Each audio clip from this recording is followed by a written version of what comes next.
Ukraine has said that it has reclaimed control of strategically vital gas and oil drilling platforms in the Black Sea that had been seized by Russia. Ukraine's main intelligence directorate said that GUR units had taken back control of the so-called Boyko towers, located between Crimea and Odessa in the northwestern Black Sea. According to military experts, this is a major event that could end the Russian Navy's ability to operate in that region of the Black Sea. The GUR also said that there was a battle between Ukrainian special forces on boats and a Russian Sukhoi 30 fighter jet, which was forced to retreat. Одною з таких проблем, з якою ми стикнулися, ми її очікували, в принципі, але не думали, що це станеться. Це була ворожий літак Су, який прямував в напрямку Зміїного і пролітав помимо нас. Вона пролетіла на дуже малій відстані від нас, це було метрів 500, якраз під час того, коли ми виконували висотні роботи по демонтажу технічних засобів розвідки противника на цій вишці. І ми не знали, чи вона все ж таки змалювала нас, і вона зараз просто дасть коло і влупить по нам, чи вона десь полетіла далі по своєму завданню. Ukraine said it took control of the Petro-Godavalets and Ukraine drilling platforms, as well as the Tavrida and Sivish mobile rigs, which had been seized by the pro-Russian authorities in Crimea after Moscow's annexation in 2014. Also captured were Russian unguided aircraft missiles and the Neva radar station, which can track the movement of ships, it added. The video described how regaining control of the platforms was of strategic importance. It added that as a result, Russia has been deprived of the ability to fully control the waters of the Black Sea, which made Kiev's goal of regaining Crimea many steps closer.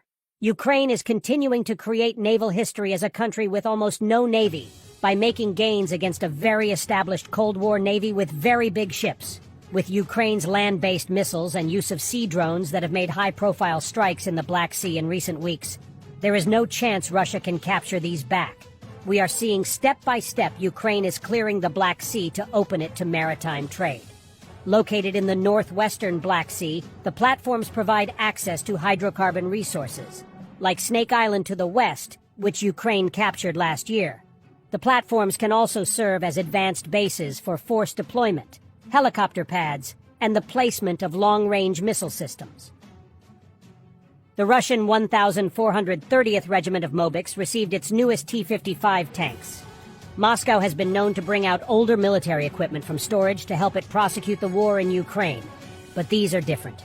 The tanks are T-55S, a model first commissioned by the Soviet Union's Red Army in 1948, shortly after the end of World War II. They're so old you can find them in museums. This was the first main battle tank used by the Soviet Union in the Cold War era, and Russia is still using them. For the Red Army, that was the T-55 and its many variants, which later became the most widely produced tank in the world, with more than 100,000 units built. Cheap, reliable, easy to use, and easy to maintain, it was a military mainstay from Egypt to China to Sudan, where they are still in use. But in following decades, when deployed against Western-built tanks, in some Arab-Israeli conflicts, and then in the Gulf War, they were no match. In the first Gulf War, in 1991, for example, the American and British tanks were knocking out Iraqi T-55S from 14 miles. By the time Russia began decommissioning its own T-55S in the 1980s, there were still upwards of 28,000 of them, adding that they were mothballed rather than scrapped. The Soviets never threw anything away. There's probably a significant number of them sitting in sheds waiting to be reconfigured. Now, after the colossal losses of armor in Ukraine, Russia is doing just that. We only hope they don't start to throw back the T-34.